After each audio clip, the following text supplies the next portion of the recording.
¿Tú recuerdas que ya ¿cuántos años tiene que nos conocemos? Uy, yo creo que ya va desde como 2007, ¿no? 2007. Vamos para 15 años de amistad. Bueno, al principio de maestra-alumno fue nuestro primer contacto profesional, ¿no? Claro. Y después ya como colegas en proyectos. Qué fuerte, ¿no? Ya muchos años donde de pronto, me acuerdo que en algún momento nos encontramos en esos primeros momentos en un congreso en Baja California, ¿te acuerdas? Que comandamos por allá. Y bueno, después pasa el tiempo y nos reencontramos, o sea, ya en otro momento, en un velorio, ¿no? Y qué velorio, ¿verdad? Velorio. No cualquier velorio. El velorio de nuestro amigo, colega, maestro en tu caso, Karl Bellinghausen. Claro que sí. ¿Qué año fue? 2017. Él muere en mayo de 2017. Sí. ¿Qué tal? Y de algún modo podemos decir que este velorio da inicio a nuestra amistad y nuestra relación laboral que ha venido sucediendo desde entonces. Fíjate que yo, por un lado, me acuerdo que estábamos en una salita de ahí, de ese espacio, en el velorio, y recuerdo que empezamos a platicar, así, nos saludamos y todo, y correspondimos en un tema, de pronto que estábamos, en ese momento yo quería ir a un congreso a Brasil, me había quedado ahí, congreso de musicología, y el tema era Alba Herrera de Garzón, ¿no? Y entonces ahí correspondimos en principio de que tú ya habías estado trabajando en un facsímil, ¿no? En el CENIDIM, y bueno, empezamos ahí a platicar en realidad de un tema en común, ¿no? ¿Te acuerdas cómo estuvo eso? Claro, claro. Alba Herrera, pues una gran figura también olvidada de algún modo o poco estudiada de la historia de la música en México y que a los dos por distintas razones nos había interesado. Además de que era el aniversario de la publicación de su primera obra, El arte musical, de 1917. Exactamente. Sí. De hecho, más adelante, en el noviembre de este año, 2017, hicimos nuestro primer trabajo juntos, que fue hacer una conferencia, una charla del tema, ¿no? En realidad, de Alba Herrera de Garzón. Y creo que fue muy importante hacer esa mesa redonda sobre Alba Herrera para traerla a la atención de los estudiantes de conservatorio que quizás no habían escuchado mucho de ella. Y me acuerdo que tuvimos un salón lleno de estudiantes de musicología y de otras áreas y que estaban fascinados con este tema desconocido. Yo creo que sobre todo era la parte de algunas alumnas, sobre todo, de encontrar un vínculo con una figura que era profesora del conservatorio, pianista, investigadora, escritora, ¿no? Y de pronto había ya, en ese momento, 2007, estamos hablando prácticamente 4 años, ¿no? De ese momento donde yo recuerdo que varias estudiantes se sentían identificadas así como enorgullecidas de una mujer así, ¿no? Como Alba Herrera.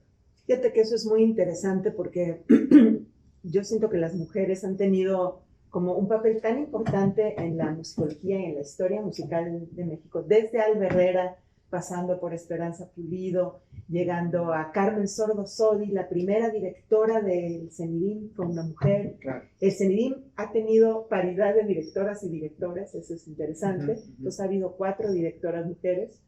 Y que las estudiantes supieran que las mujeres tienen un papel muy importante en la investigación musical del país. Creo que fue una cosa muy buena que tú propiciaste al hacer esta mesa redonda, en la que participó, si te acuerdas también, el maestro Juan José Escorza. Claro. Muy rico, aparte de la plática, el conocimiento del maestro también, que también es un gran conocedor de Alba Herrera. Y recuerdo que él llevó algunas imágenes casi que inéditas de Alba. Y bueno, pero a ver, cuéntame algo. Tú fuiste una directora del CENIDIM, una de estas mujeres también del CENIDIM. Pero cuéntame, o sea, nos encontramos ahí lamentablemente nos encontramos en un momento donde estaban velando, donde estábamos pasando un momento complicado por la muerte de Carl, ¿no? Sí. Pero cuéntame, la amistad que tenías tú con Carl, ¿qué era? Fíjate que justo ahí, a partir de ese momento, nos dimos cuenta que a la par éramos amigos. Carl era amigo tuyo, ¿no? Colaborador, hacían cosas. Y yo por otro lado también. O sea, llegó un momento en que estábamos a la par y después fuimos descubriendo poco a poco que teníamos cosas los tres en común, aunque realmente nunca nos habíamos juntado, ¿no? Es correcto. Bueno, voy a hacer un poco memoria, aunque con el riesgo de delatar mi edad. Yo conocí a Carl en el 89, cuando yo fui al CENIDIM realmente a trabajar temporalmente como una especie de servicio social, y Carl realmente me adoptó y siempre me decía hermanita, hermanita, y desde ese año hasta su lamentable deceso generamos un vínculo de amistad y de trabajo. Yo siento que aprendí muchísimo de él. Y una de las cosas que quiero decir que aprendí realmente de él fue su pasión por la investigación musical. No importa qué tema, el tema que él tomara en sus manos. Y ahora me gustaría que tú nos dijeras, porque me acuerdo que hiciste un recuento cuando él falleció de todos los temas que él trabajó, pero me metió esa pasión y llegaba siempre al CENIDIM con un nuevo documento, con un nuevo descubrimiento, con una nueva emoción por algo. Entonces, esa emoción y esa pasión, aparte de su gran inteligencia para conectar distintas cosas, Claro. ¿no? Que era algo único en él realmente, yo le estoy muy agradecida. Siento que fue una de las personas que me formó. Y el conservatorio era su gran amor, ¿no? Y yo creo que tú darás cuenta, porque yo nunca fui su alumna como tal, pero creo que la docencia era también una de las cosas que más le gustaba, poder transmitir a los estudiantes. Entonces, a través de estas pasiones, llegamos ese día al velorio de Carl, y Carl fue realmente lo que fundó la base de nuestra amistad, yo diría. Claro.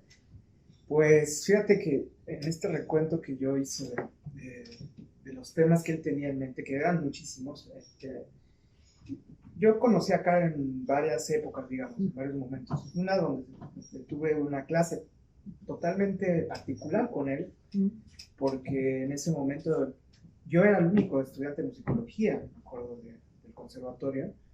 Después ya se fueron integrando otros, o nos fuimos conociendo, pero la clase era particular. Y en realidad era una clase donde era plática también, ¿no? Y donde yo todavía no alcanzaba a dimensionar, de cierta manera, qué era la investigación de musicología.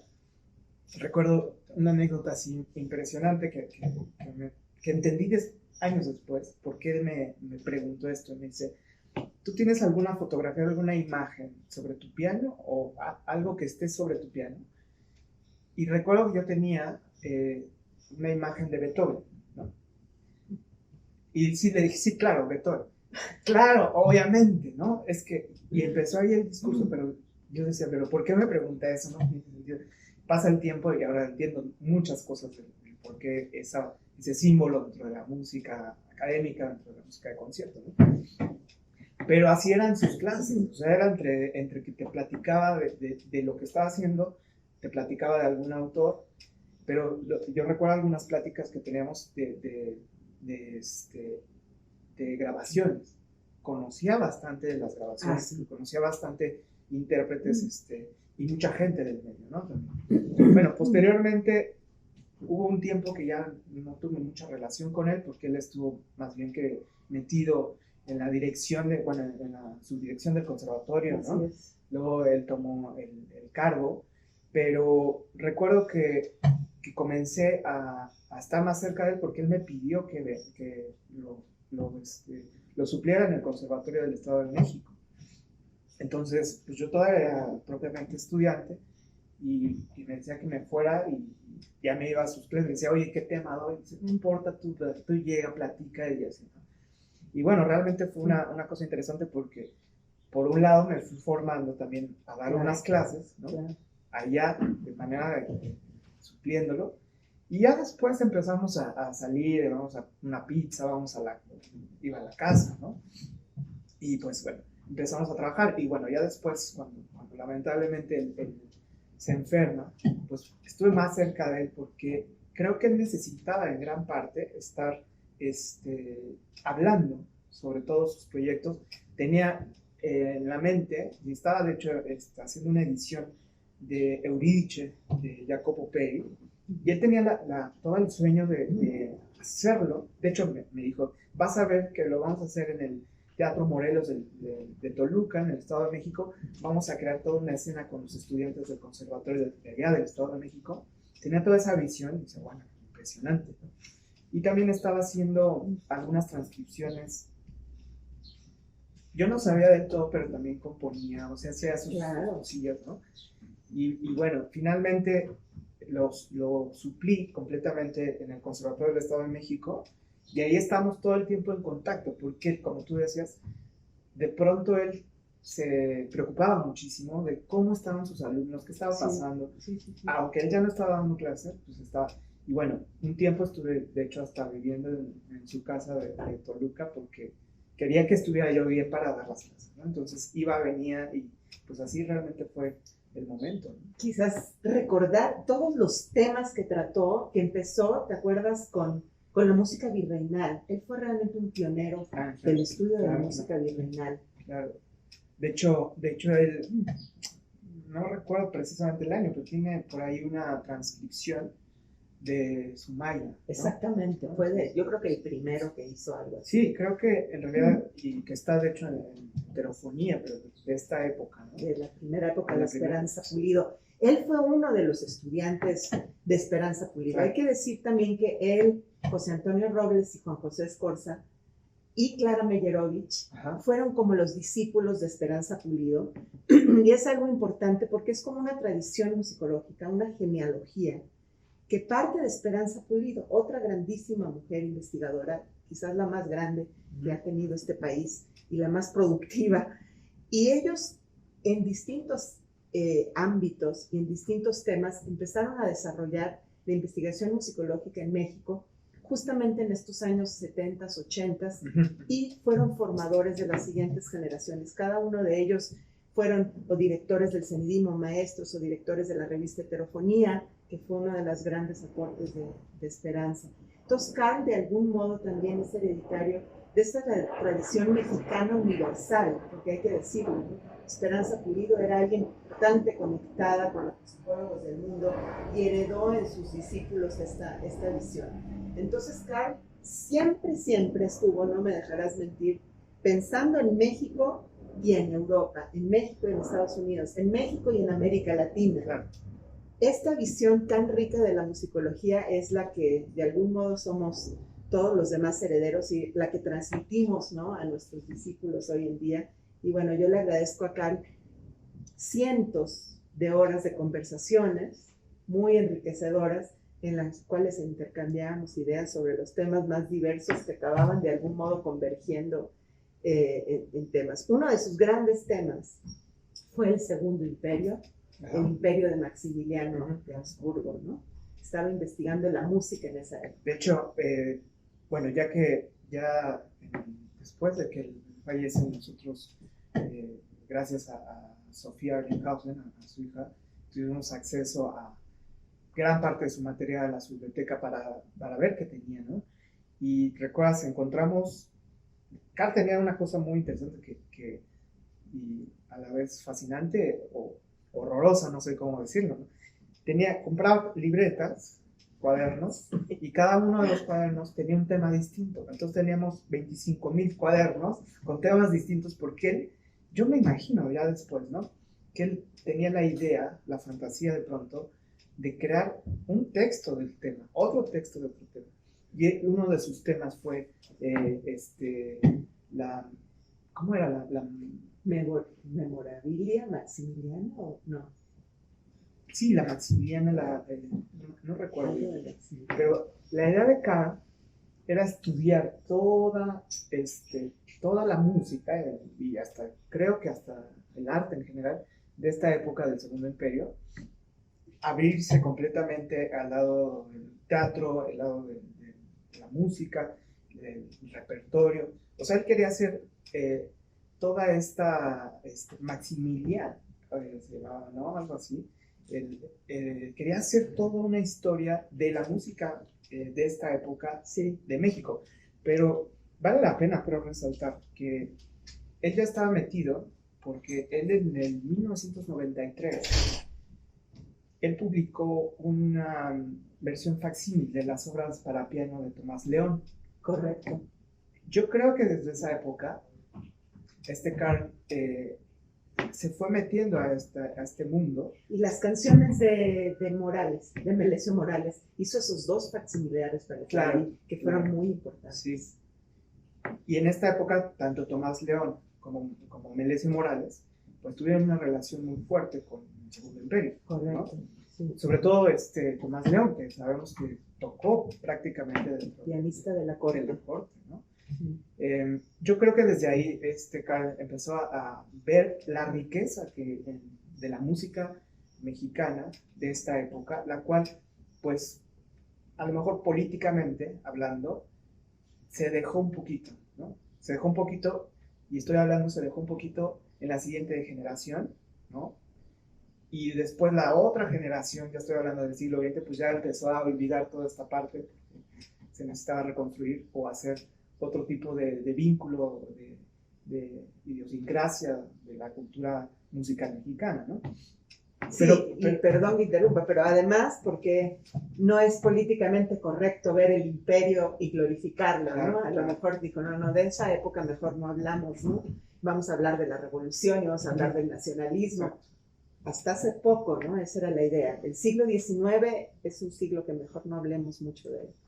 Y antes, el siglo XVIII y el siglo XVII. Realmente, como tú decías hace rato, la generación de investigadores, de musicólogos que viene a partir de los 80s en México, sí podemos ver que a partir de los 80s en México ya podemos hacer un corte, ¿no? Sí. Donde la investigación musical va más allá de fronteras ideológicas, sí, y además donde hemos podido desvincular de las funciones que cierta música tenía en la antigüedad. O sea, la música del virreinato, por ejemplo, la música novohispana, nosotros no la vemos propiamente como una música religiosa, la vemos desde otro lado, y encontramos la riqueza artística, estética, ¿no?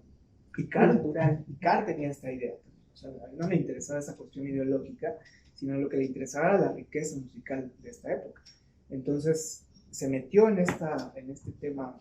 Uno de sus temas fue la música que se produjo, que estuvo en escena en la época del Segundo Imperio. Claro, y gracias en parte a que el fondo reservado del Conservatorio Nacional de Música es un arca de tesoros de la música de esta época, que Carl, una de las cosas también que recuerdo mucho de él era su fascinación por estar metido ahí, revisando, mirando, descubriendo, investigando sobre los documentos, sobre las partituras empolvadas, sobre las cartas, sobre todo lo que hay y que guarda este fondo maravilloso del conservatorio, que todavía está realmente por ordenarse, por clasificarse y por poner a disposición del público a través de una digitalización, y que ahora a través de Carl salió a relucir uno de los joyas de la corona que estaba escondida ahí.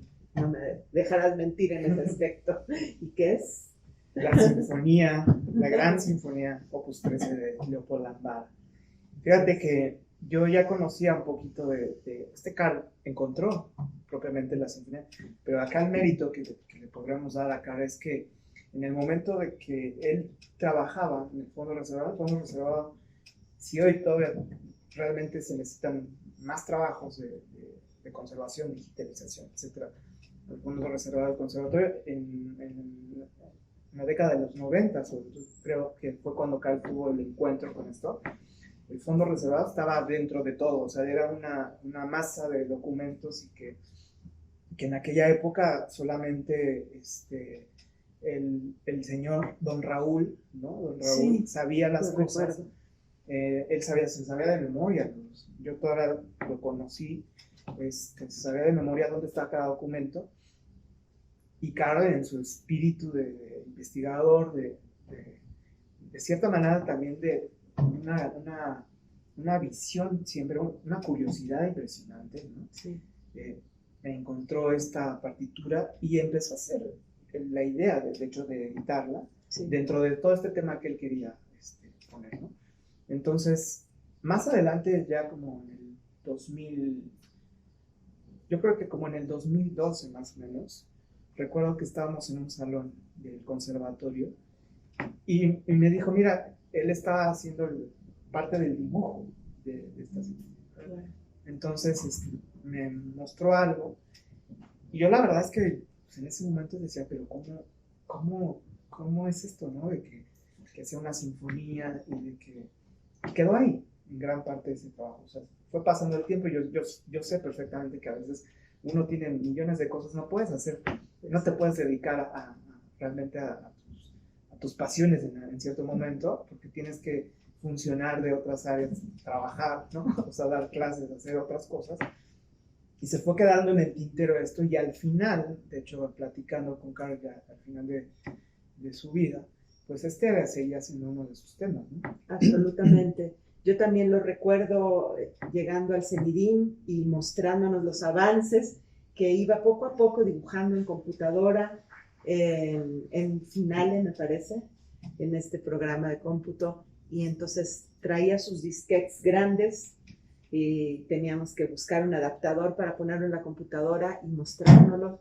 Y creo que fue una pasión que lo acompañó hasta el último minuto y la ilusión de ver ya muy avanzado este dibujo musical y la idea de que esto se escuchara y se interpretara. Él estuvo en contacto incluso en algún momento con directores de orquesta para entusiasmarlos de interpretar esta obra que se debe decir nunca ha sido ejecutada antes, ¿no? Es muy importante decir eso, que este manuscrito empastado en azul con los bordes dorados estuvo guardado desde que llegó en 1867, según sabemos, y habría que darle también el crédito que yo me encontré a la hora de estar investigando el tema a Romero. Ah, ok, sí, claro. ¿No? Porque Romero en 1940, también una especie de Carl de 40 años antes, estuvo metido en el conservatorio mirando manuscritos y pasó y se encontró con esta sinfonía que es una breve mención en una de sus obras, diciendo, miren, aquí está esto. Tuvo que pasar desde el 40 hasta los 90, más de 50 años, para que otro investigador lo sacara y lo sacara a la luz, y ahora nosotros tomáramos esa estafeta y pudiéramos llegar a hacer este proyecto. Qué impactante, ¿no? Porque, imagínate, o sea, prácticamente del 67, de 1867 a 40, con Romero, ¿cuántos años? ¿No? Ya era un mito, tal vez, ¿no? En esta sinfonía. Lo que me impacta es de que la sinfonía haya quedado en el conservatorio, que se haya conservado propiamente. Yo me imagino del barco, ¿no? De Austria llegar y que se quedara en principio con miembros de la Sociedad Filarmónica, ¿no? Claro. Y después propiamente en la biblioteca del conservatorio que desde el 1866 que se funda el conservatorio hasta nuestra época, toda la riqueza que tiene propiamente la biblioteca, el fondo reservado, el archivo histórico, todo esto, ha sido gracias a donaciones, colecciones, o sea, es una riqueza maravillosa. Entonces, fíjate que después a mí se me ocurre en el 2017 hacer una solicitud, no, 2019, hacer la solicitud al FONCA, el programa de Fondo a Proyectos y Conversiones Culturales. Se me hizo una buena oportunidad de trabajar esta sinfonía desde un sentido mucho más crítico, mucho más puntual, no hacer quizá como Carl, que tenía la idea de toda una historia. Yo en realidad dije, bueno, se puede ir construyendo poco a poco, es una empresa muy compleja, ¿no? Así es. Entonces solicité la beca para este trabajo y bueno, afortunadamente se dio, y a partir del 2020 hasta este momento pues fuimos trabajando propiamente en la parte de la revisión, la edición de la partitura, pues sobre todo la que se ha tocado, no que sea simplemente un objeto de museo, ¿no? Un objeto de que se quede ahí como en un bonito libro, que por cierto creo que va a estar muy bonito, pero la idea era que esta música se conozca, se estudie y sobre todo que además se escuche. Si no andamos pues, en el imaginario, los musicólogos, y de pronto no concretamos algunas cosas a nivel musical, se pueda grabar. Pero más allá de encontrar esa riqueza dentro de esta música, es también aportar un pequeño punto dentro de nuestra historia musical en México también, y cómo se va agarrando con otros elementos de Europa, de otros lugares que fuimos reconociendo en gran parte de esta música, ¿no? Sí, lo interesante, me acuerdo que alguna vez hemos conversado tú y yo respecto si esta es una obra mexicana o no es una obra mexicana. Y yo creo que es un tema bien relevante porque, bueno, hay un compositor del cual no sabíamos nada, que se llama Leopold Langara, que por alguna razón desconocida que no sabemos, se le ocurre componer una obra y se le ocurre dedicarla a un emperador que está en una tierra exótica y lejana que se llama México, en austriaco, y se le ocurre escribir una dedicatoria muy ampulosa y muy barbera, diríamos en México, para quizás poder conseguir un trabajo en la corte mexicana. Esa es una hipótesis que tenemos, que tenía Carl incluso, y que por eso le manda la obra más importante del catálogo que sabemos que compuso Langara, es esta grandiosa sinfonía, y llega a México, y en ese sentido, pues es una obra que no fue escrita para Austria, que no se conoció en Austria y que se conoció para México, que ahora conocemos en México más bien, y en ese sentido es una obra mexicana a la cual le debemos escucharla, ¿no? Claro, sí. Es un tema muy polémico muchas veces, el hablar de lo mexicano, de a qué suena, a qué huele lo mexicano. En realidad también podríamos decir, siendo todavía más polémico, no hay en cierto sentido, no hay una cosa mexicana, sino es una construcción simbólica en la cual nos apropiamos tanto del lenguaje, tal vez, tanto del pensamiento, la ética. Hay una serie de cosas que si ya las rastreamos muy bien, pues no es que sea mexicano, en realidad es una construcción que se va dando, ¿no?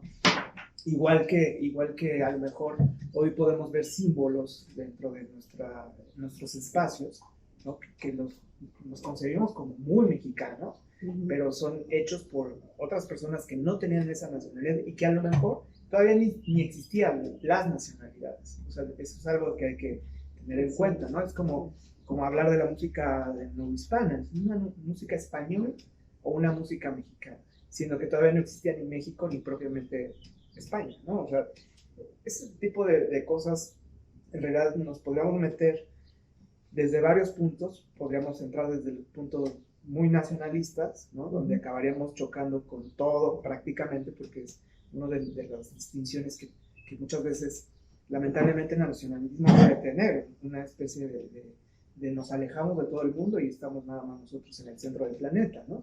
Pero también podemos pensar desde otro lado, donde la riqueza cultural, ya sea que haya llegado o que la encontramos en nuestro territorio, como te decía en algún momento, las pirámides son mexicanas o no son mexicanas. Claro, son mexicanas, pero la hizo otra cultura que no era la mexicana.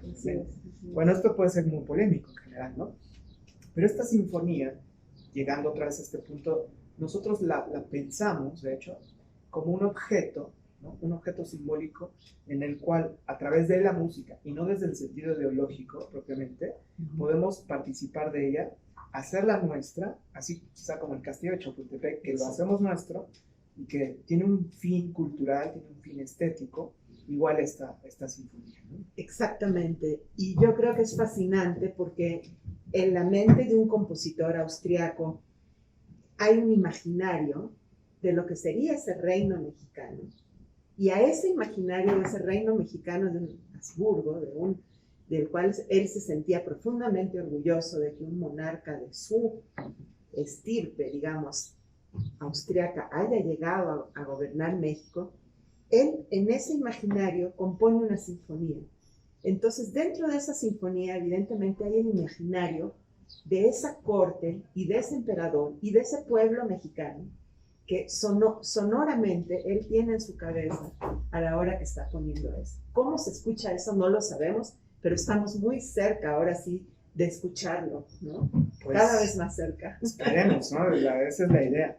Aunque ya en el estudio propiamente a la hora de estar metido ahí prácticamente en la música, en la sinfonía, en tanto que no la hemos escuchado con una orquesta, mi trabajo en algún momento fue sentarme al piano, estar revisando pasajes, ver si funcionaban algunas cosas también y a ver que no se nos pase algunas notas, ¿no? Y de pronto la sinfonía se vuelve muy interesante, ya que es una sinfonía grande, son 4 movimientos, y poco a poco, en tanto la forma también que estuve haciendo un análisis,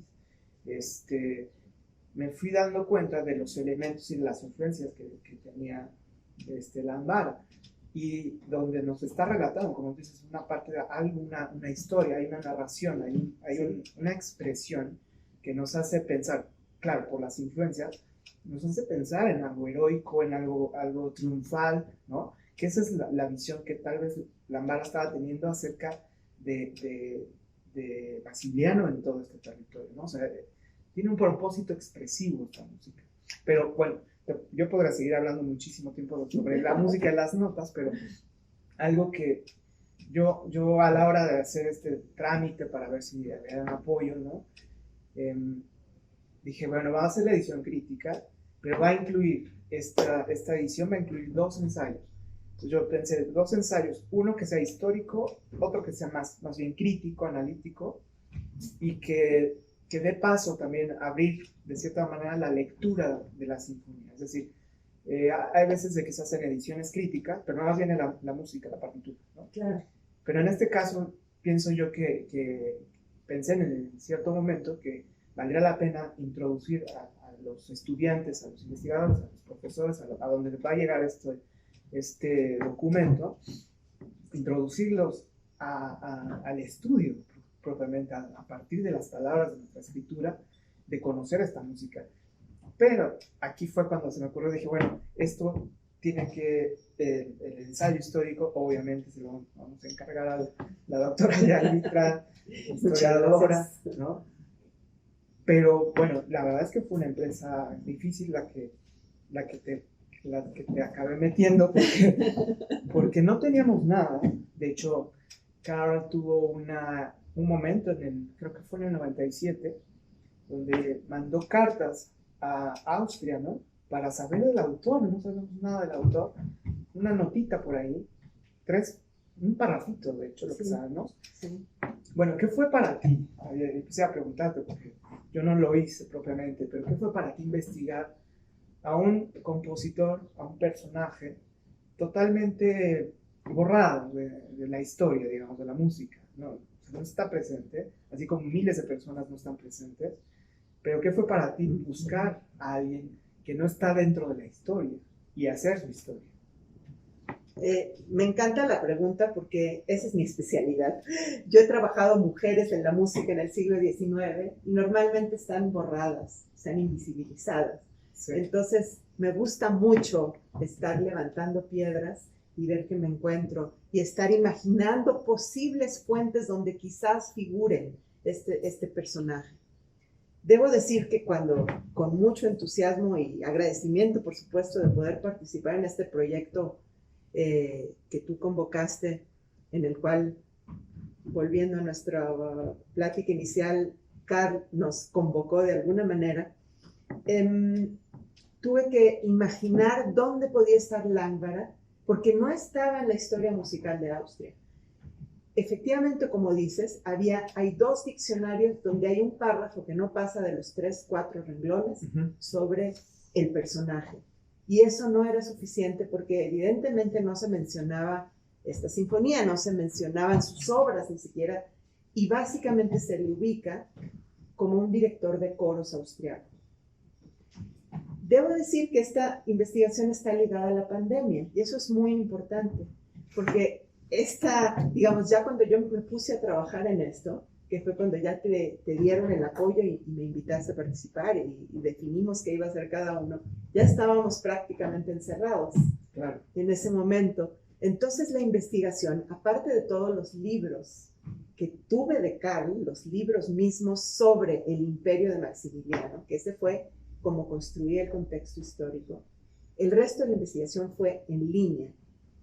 Con la gran ventaja, debo decir, que no tuvo cara en su momento, de que la Biblioteca Nacional de Austria puso una cantidad enorme de documentos, cada día pone más y más y más, de documentos y de libros y de cartas y de partituras que están subiendo continuamente. Y también la Biblioteca Bávara en Alemania también. Estas fueron mis dos principales fuentes de pasar muchísimas horas leyendo, intentando leer en alemán, documentos digitalizados, con el apoyo de mi esposo y de mi hija, que ambos leen alemán, pero con la dificultad añadida de que son muchas de estas obras en caracteres góticos del siglo XIX. Entonces había que ampliarlas, imprimirlas. Entonces, bueno, esa es en la parte de detective histórico que a uno le toca, y leer y leer y leer con la esperanza de encontrar algo. Hasta que pues uno de repente, después de muchos meses o horas que te duelen los ojos, pues te sacas la lotería, ¿no?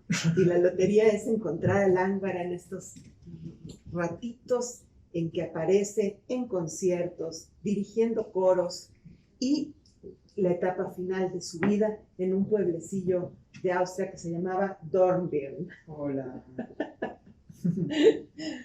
Bueno, y bueno, ¿cómo aparece Lángara?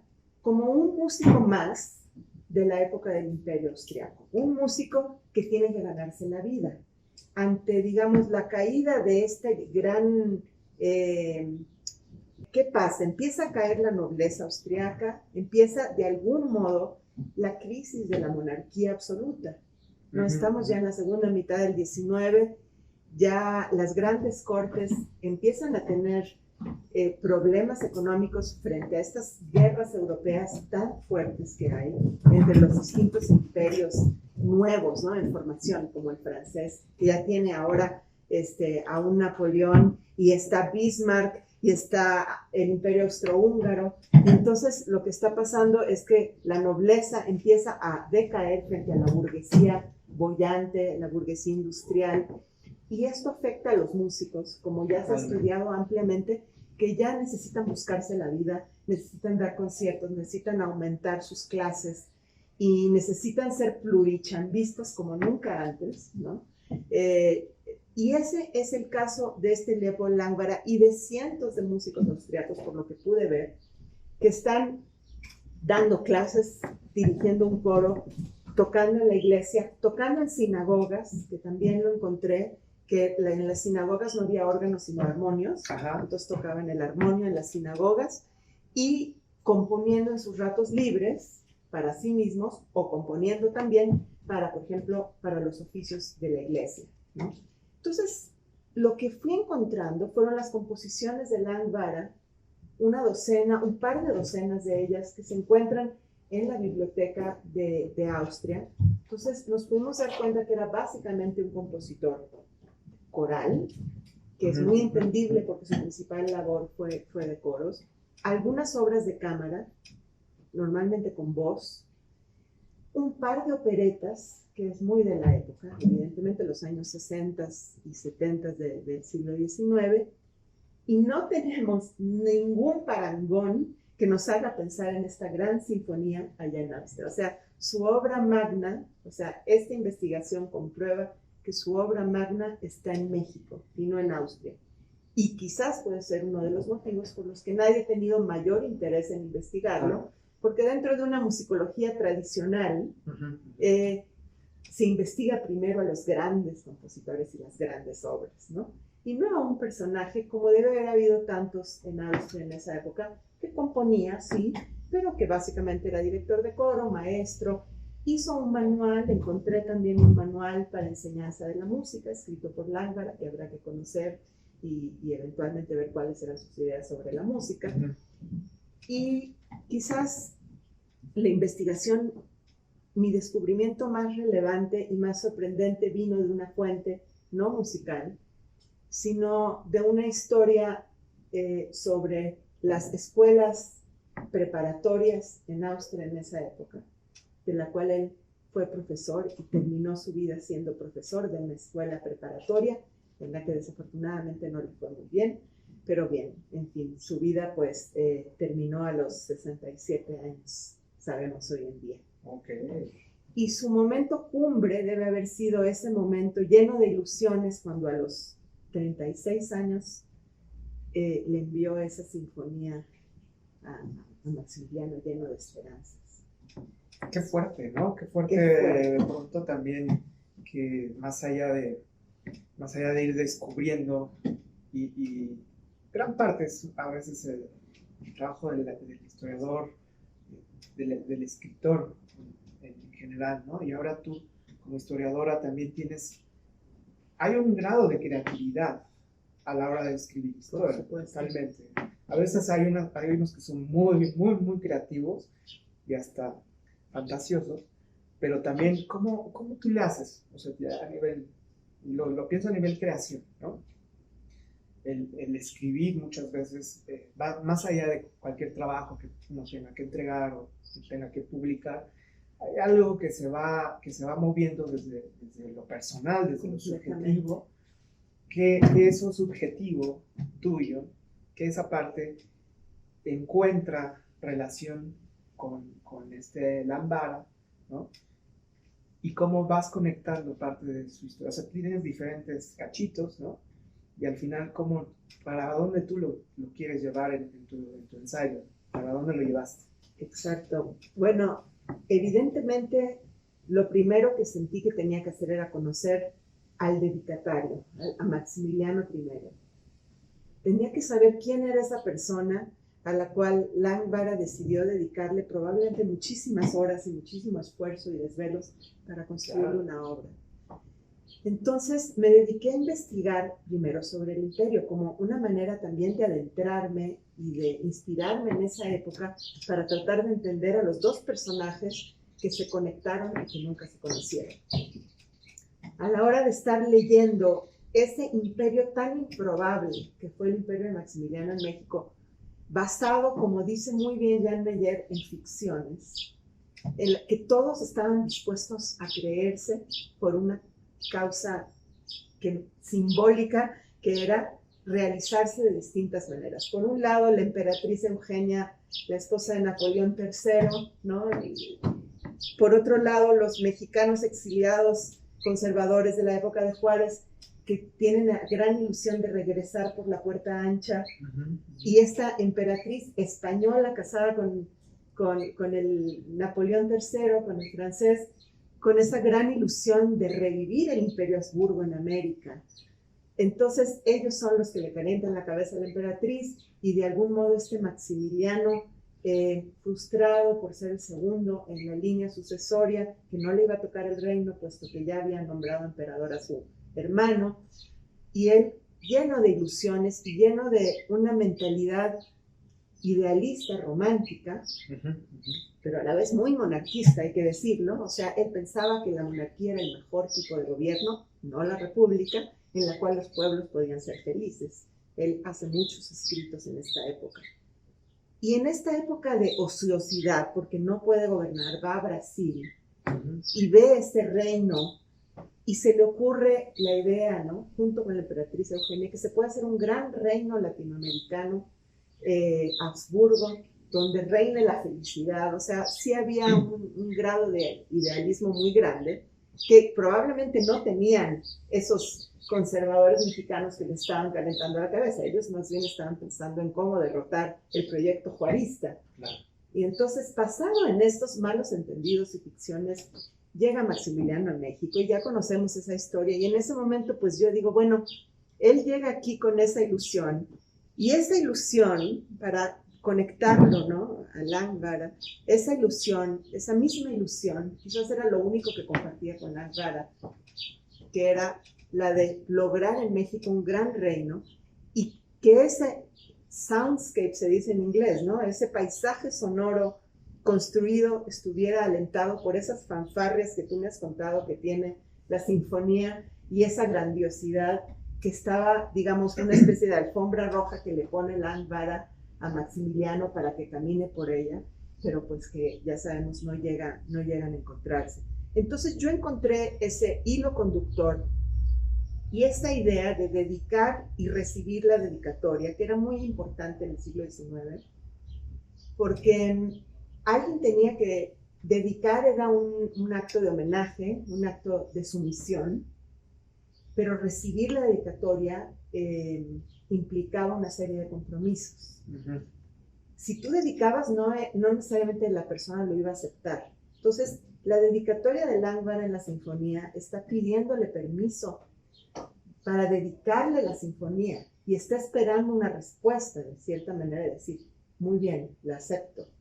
Y aceptarla implicaba establecer un vínculo de distintos tipos. Puede ser laboral, puede ser amistoso, puede ser incluso amoroso, como ya sabemos que hay dedicatorias, que esa era el motivo principal. Entonces, me centro, digamos, el broche que une las dos cosas en mi ensayo es esta dedicatoria, el acto de dedicar de Landvara a Maximiliano. Impactante. Fíjate que yo pensaba también, de hecho, a partir de la dedicatoria de Landvara a Maximiliano, pensaba mi propio escrito desde ahí, ¿no? Después me fui arrepintiendo y ya me fui por otros lugares, pero ese acto de dedicar, lo seguimos haciendo todo el tiempo, ¿no? Nosotros utilizamos redes, utilizamos teléfonos, utilizamos una serie de cosas donde ya no tenemos objetos, ¿no? Donde nos mandan un mensaje y nos dicen, te dedico esta canción o te dedico esta imagen, etc. Y uno puede dejar en visto, ¿sabes? Uno puede dejar en visto y dices, bueno, mejor no me meto en problemas, no correspondo, ¿no? O puedes corresponder. Pero siempre la dedicatoria, en el fondo, guarda un ideal. Es decir, el que dedica tiene un ideal del personaje de ella. Quiere algo de él, por ella, ¿no? Y ese punto que está ahí, digo, nosotros lo vemos ahora, es muy simple. Cuando nos dedican algo o dedicamos algo, es que nosotros estamos creyendo algo de esa persona y queremos ese vínculo, de hecho, ¿no? De reciprocidad. Exactamente. Nada más que antes, ahora son mensajes y los podemos borrar, los podemos eliminar, pero antes eran objetos. Era una partitura, era una imagen, era un cuadro, ¿no? Eran muebles, podían ser ciertos objetos que para el siglo XIX eran los objetos de valor simbólico, ¿no? Y nada más y nada menos que una sinfonía. O sea, una sinfonía para un personaje del siglo XIX que había, como tú dices, y no tan solo en Austria, prácticamente que en todo Occidente, los músicos así se la estaban llevando. Y de hecho, deja comentar, creo que sigue siendo así. O sea, los músicos hoy en día tenemos ciertas participaciones muy similares a los músicos de la segunda parte del siglo XIX. De hecho, desde ahí viene que somos hacemos de todo, damos clases, tocamos acá, a veces no tocamos, arreglamos, o sea, hacemos muchas cosas que Leopold Landvara pues era, digamos que un modesto músico, compositor de su época, pero que como tú mencionas, en los albores de la década de los 30 se hace una sinfonía, a lo mejor, ¿no? Si nosotros hacemos ciertos paralelismos a nivel arquitectónico, a nivel otro, significaría construir un palacio. Completamente. Es decir, cuando nosotros hablamos de música, a veces justamente no encontramos ciertos valores o ciertos tipos de peso, ¿no? Porque nosotros ya no la tenemos. Es digital a veces. O la rentamos.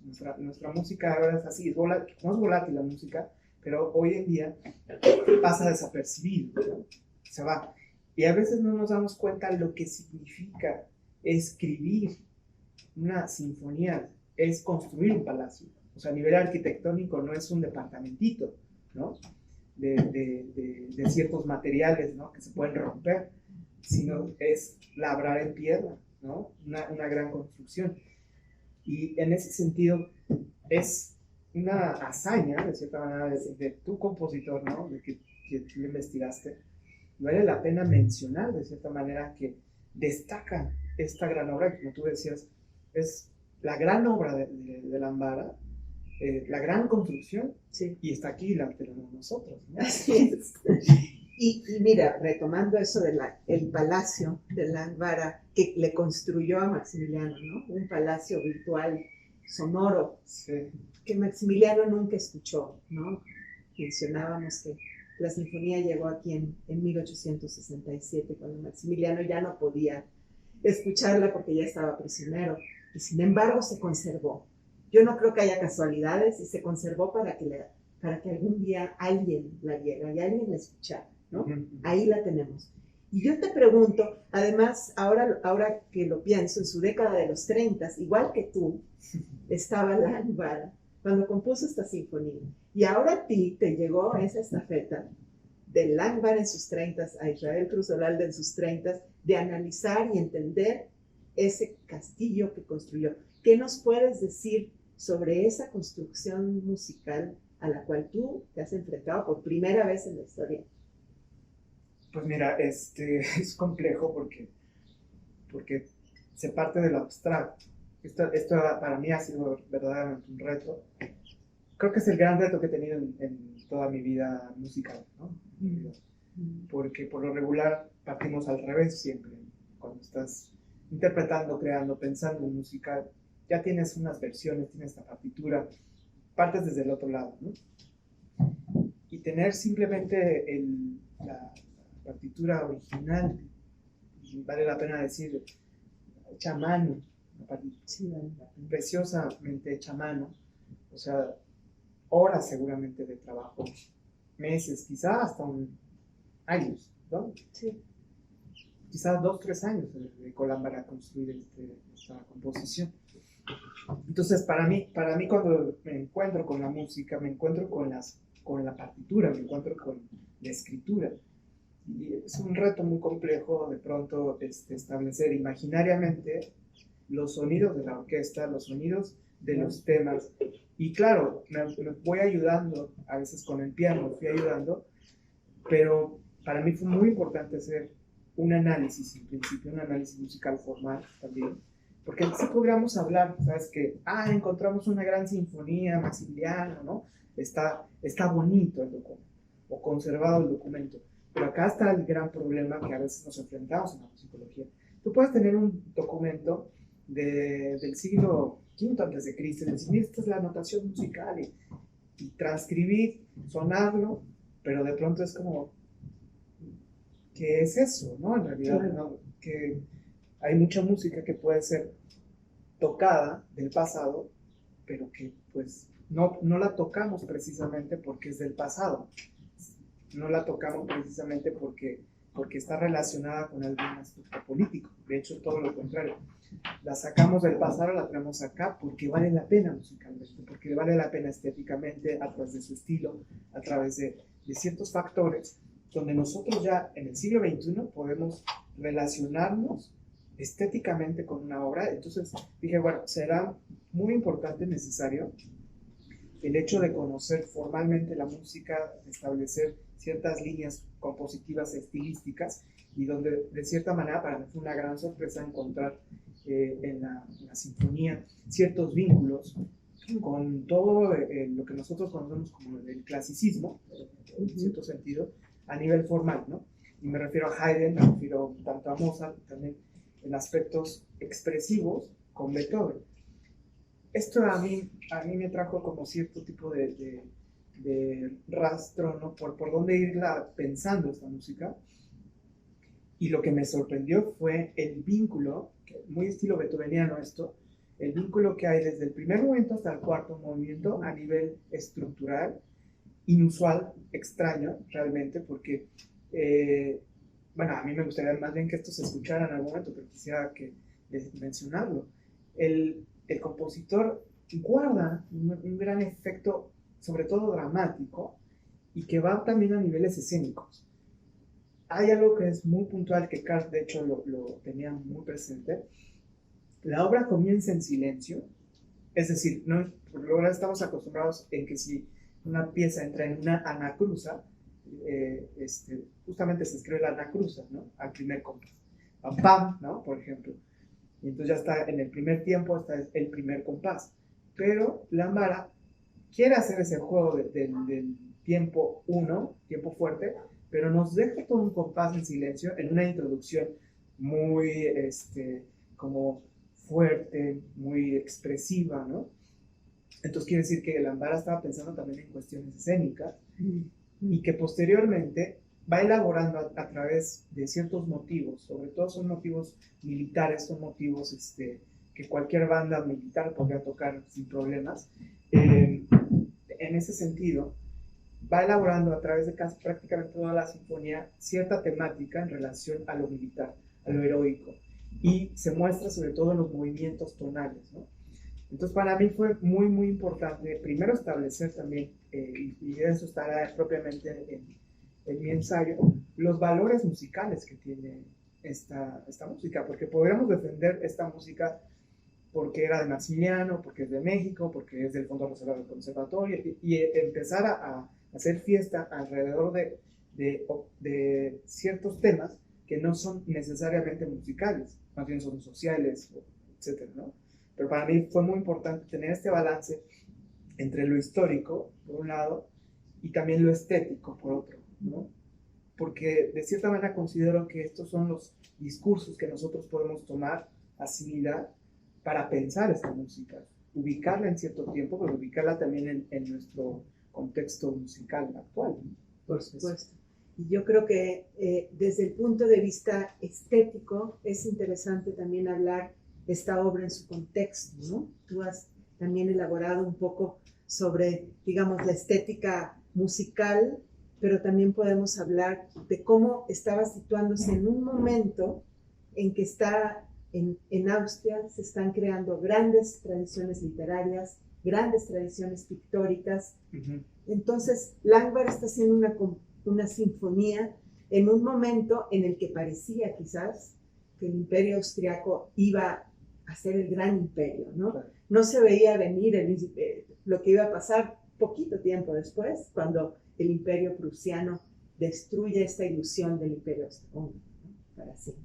Fíjate que ahí es donde yo menciono, ¿no? En mi ensayo sobre, hay ciertos guiños que hace Lambara, a mi parecer, ¿no? El poder, en la segunda parte del siglo XIX, en este territorio, ¿no? Donde nosotros podríamos decir, es realmente donde se inventa la música de concierto, la música que nosotros decimos clásica, algo que sí valdría la pena mencionar, ¿no? Apoyándome, por ejemplo, en Karl Dalhaus, este musicólogo. En realidad nosotros pensamos la música desde el siglo XIX, o sea, no está conectada desde las tradiciones antiguas y así hasta llegar hasta nuestras épocas. En realidad es una construcción que se fue dando en el centro de Europa, ¿no? A partir de finales del siglo XVIII, y que desde ahí se empezó a expandir el sentido de la idea de la música que nosotros hoy en día tenemos. Pero esta construcción tuvo mucho que ver el emperador José II, ¿no? Habsburgo también, el gran emperador del imperio austrohúngaro, ¿no? Y el apoyo que tenían los Habsburgo a la música, pues realmente por eso conocemos a Mozart o Haydn, Beethoven, de hecho, tiene una obra fantástica de 1790 dedicada a la muerte de una cantata, la muerte de José II, un benefactor importante para la música y para las artes en general, ¿no? Dicho de esa manera, en un sentido histórico, vemos cómo, y bueno, ya después del Congreso de Viena, por ejemplo, se rearma todo ese sentido también de la música, del aspecto artístico, pero para mí es muy importante las guerras del 48, donde ya se va cayendo todo esto que estabas mencionando, se va cayendo toda esta visión. Y es aquí el guiño que yo considero. Para la segunda parte del siglo XIX, la música las producciones musicales, la industria de la música, porque hay que decirlo así, la industria de la música está puesta en tres principales perspectivas. La ópera, la gran industria de la música, el gran espectáculo. La música programática y la música llamada absoluta, que en principio la música llamada absoluta pues es un dicho de Richard Wagner, de manera peyorativa hablar de toda esa música que era simplemente música, ¿no? Donde las sinfonías representaban eso, no había una narrativa, algo que nos dijera algo.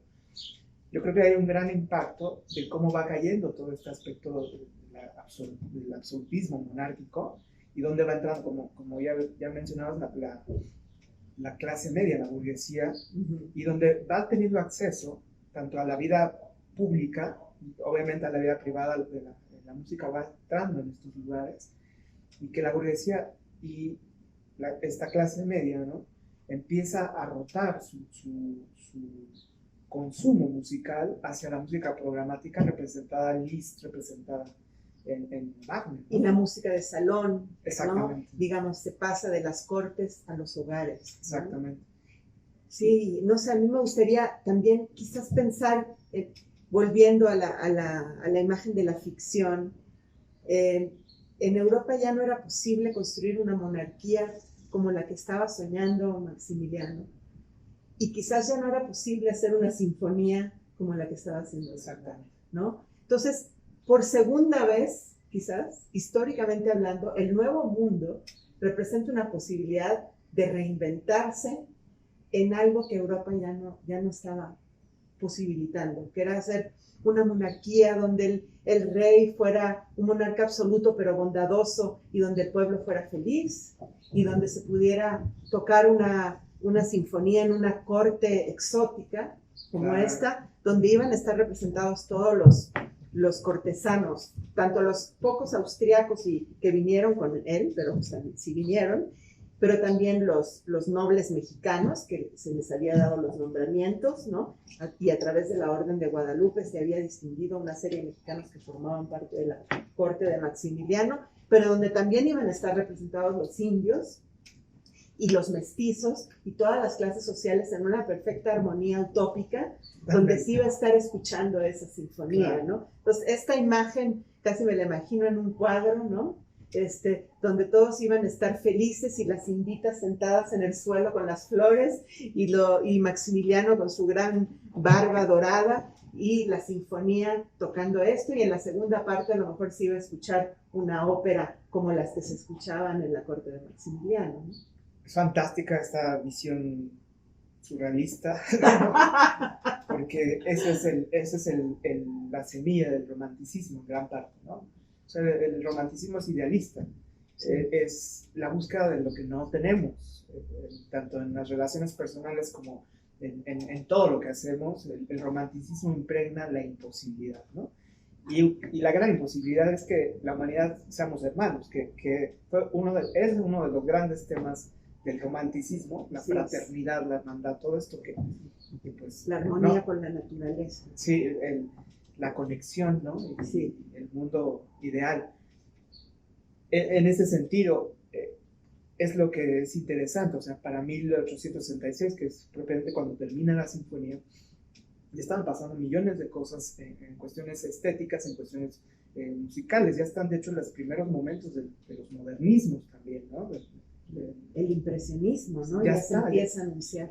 A nivel pictórico, ¿no? O sea, ya hay cosas que están dando el paso a lo que conocemos más adelante como el modernismo, ¿no? Que ya es un punto y aparte de todo de este romanticismo fuerte del siglo XIX, pero que la Mara, siguiendo esa idea, ¿no?, tal vez desde los Habsburgo, esta cosa de lo abundante, ¿no?, la hermandad, lo que consiguió José II tal vez, ¿no?, en el josefinismo, que fue el rechazo, la abolición al esclavismo, claro, la tolerancia religiosa, ¿no?, todo esto, esa idea se puede proyectar entonces en un objeto sonoro que en ese sentido lo vincula a una tradición. O sea, la sinfonía sí surge de este tipo de pensamientos, ¿no?, como género musical, ¿no?, y que Leopold Lambara, para 1866, que termina la sinfonía, pues es justamente esto que mencionas, ese ideal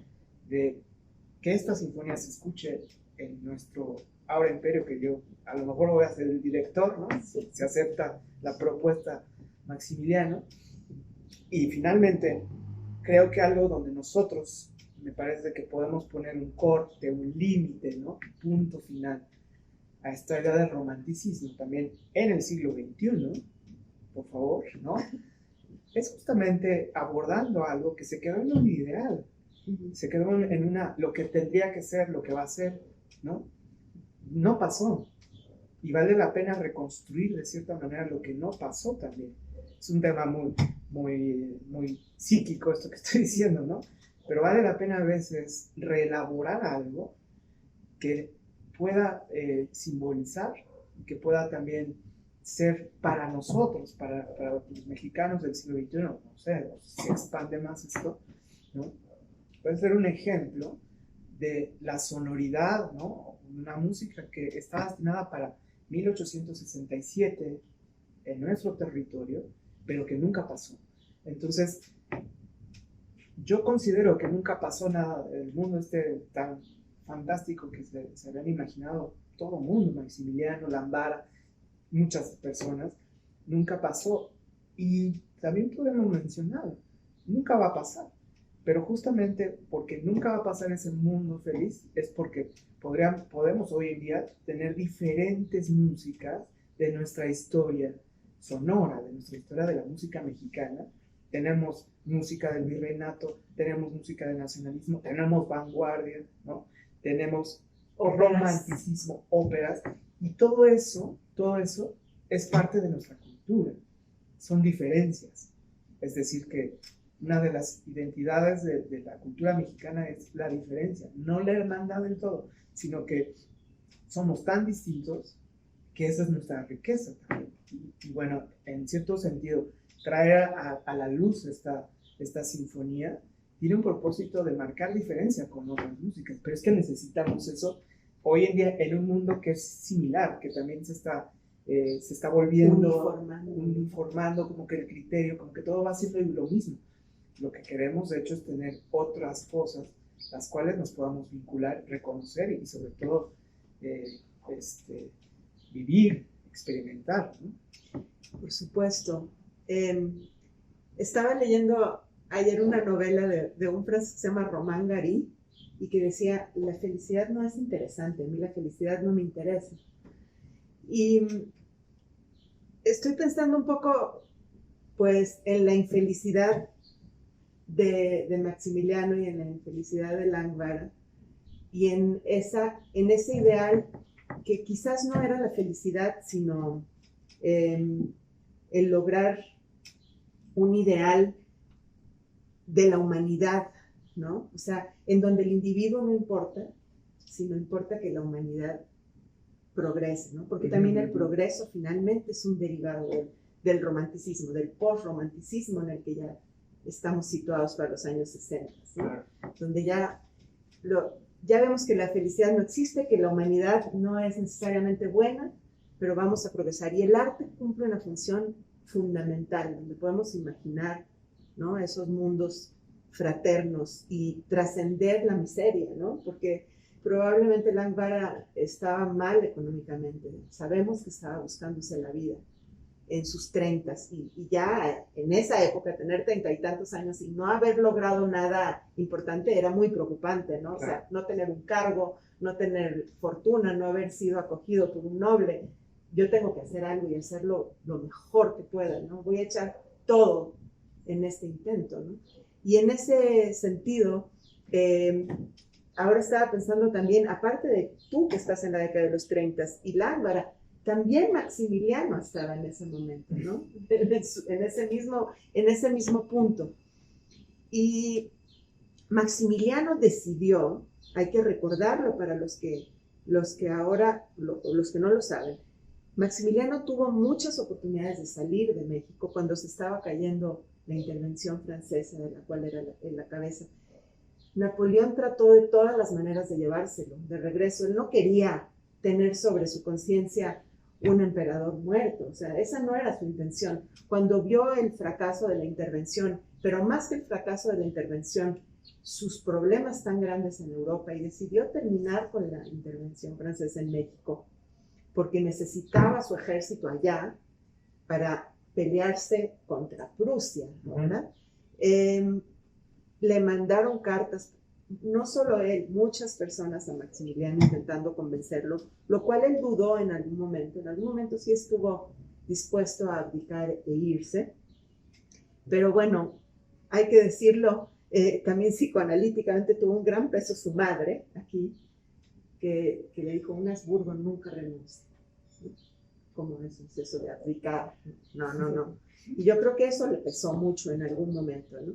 Entonces Maximiliano decide, para usar otra metáfora, pues hundirse con el barco del imperio. Lo decide con la cabeza muy fría, o sea, sabiendo que eso era la muerte para él, llevarlo a la muerte, pero creo que en ese momento ya no le preocupaba morir, ¿no?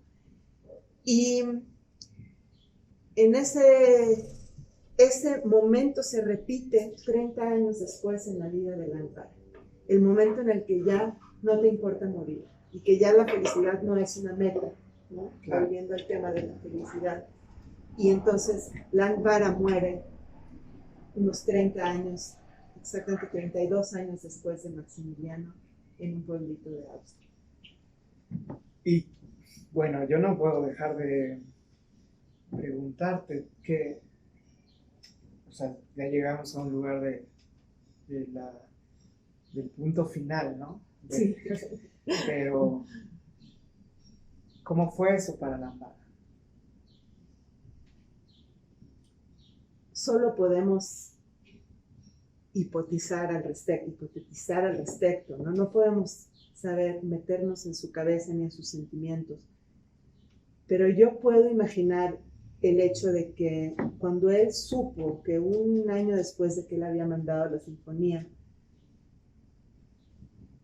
Maximiliano fue fusilado en el Cerro de las Campanas en Querétaro y que muy probablemente jamás vio su sinfonía, Langbarra tiene que haber estado consciente de que fue poner todos sus ahorros en un banco que quebró y que no le va a regresar ni un peso, ¿no? Para decirlo monetariamente, pero mucho más allá de eso, una gran decepción en su vida, que solo puedo imaginar también que si bien él continuó siendo director de muchos coros y continuó haciendo algunas composiciones durante toda su vida, debe haber sido un camino amargo que lo llevó durante otros 30 años más de su vida a concluir con una gran decepción, siendo maestro de una preparatoria de un pueblito llamado Dornbirn en Austria.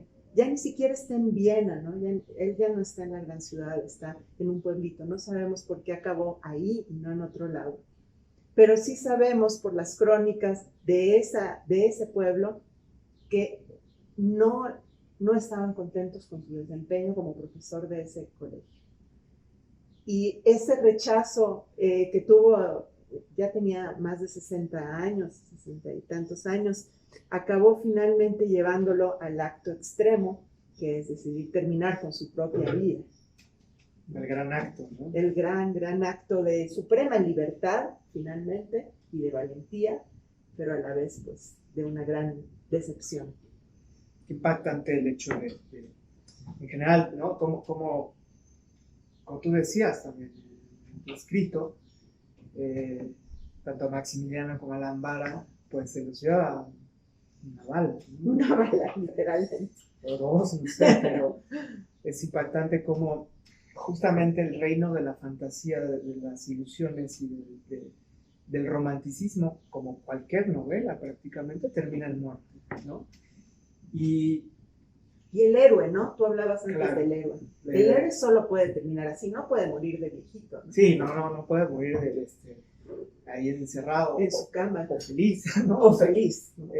Justamente esa es la narrativa que guarda mucho de este pensamiento del siglo XIX, pero también digo que es la gran neurosis, ¿no? De esa idea de llegar a la felicidad, de llegar al punto donde se está completo todo.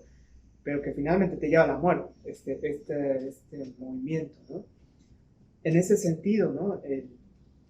Justamente un acto rebelde contra el romanticismo es reescribir la historia, sacarla a otro lado, ¿no? Es un acto subversivo, digamos, donde dejamos al héroe que dejar siendo el héroe, es quitarle este lugar y volver a humanizar de pronto a un compositor o a también un emperador, ¿no?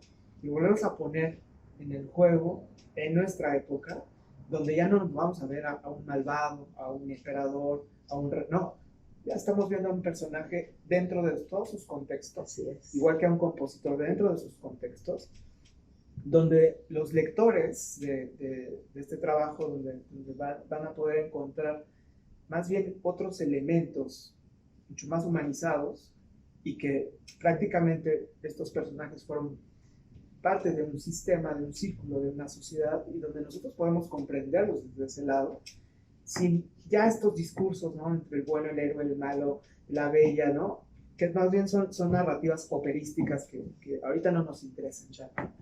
En ese sentido, este trabajo, ¿no? Representa un volver a reescribir, a reordenar, y bueno, la idea de que escuchar por primera vez esta música será fantástico, porque no tan solo nos permite ir hacia algo de nuestra historia de México, nos permite ir a gran parte de los ideales que el ser humano tiene también. O sea, es por eso que podemos escuchar a Haydn ahorita, y escuchar a Monteverdi, y escuchar hasta donde se pueda escuchar a John Cage, ¿no? O a Stockhausen, porque no se trata de ideologías. O a Revueltas, o a Ponce, ¿no? Donde tienen tanto que decirnos en la actualidad. Totalmente, ¿no? O tenemos a Sumaya, exacto, a Ignacio de Jerusalén, ¿no? O sea, tenemos mucho que escarbar, porque hay algo de todas estas obras, en general, que no es que pertenezcan a una época específica de la humanidad, es algo de que la humanidad tiene, y donde el sentido, patrimonio. Sí, y donde nos encontramos, más allá de las fronteras nacionales, más allá de las fronteras religiosas, ideológicas, nos encontramos entre objetos que son muy valiosos, porque en realidad son espejos de épocas, de momentos, de pensamientos que a lo largo de nuestra vida, en el día o en un mes, pues nos pasan. Y entonces, de cierta manera es desempolvar esta sinfonía, pero para que esté ahí también a la vista de los demás, para que nos podamos ver, ¿no? En ese sentido. Yo creo, espero que después de todo esto haya una gran inquietud por escuchar esa sinfonía y un gran interés en las orquestas mexicanas por interpretarlas y hacerla suya y ver qué nos tiene que decir esa música. Claro. Pues sí, esta es la idea, ¿no? De que podamos escucharla y después seguir estudiándola también, conocerla mejor, ¿no?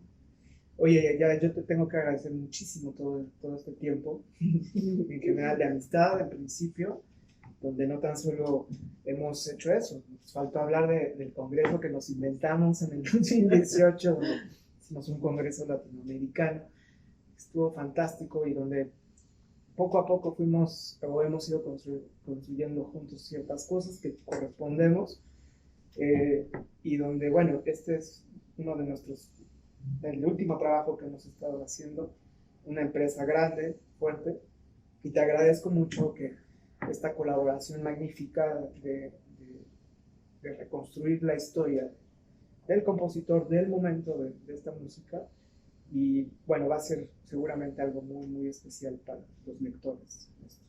Muchas gracias a ti por hacerme parte de esta historia, y gracias a Carl por habernos permitido entrar en esta aventura, y estoy segura que continuaremos colaborando e inventando más proyectos.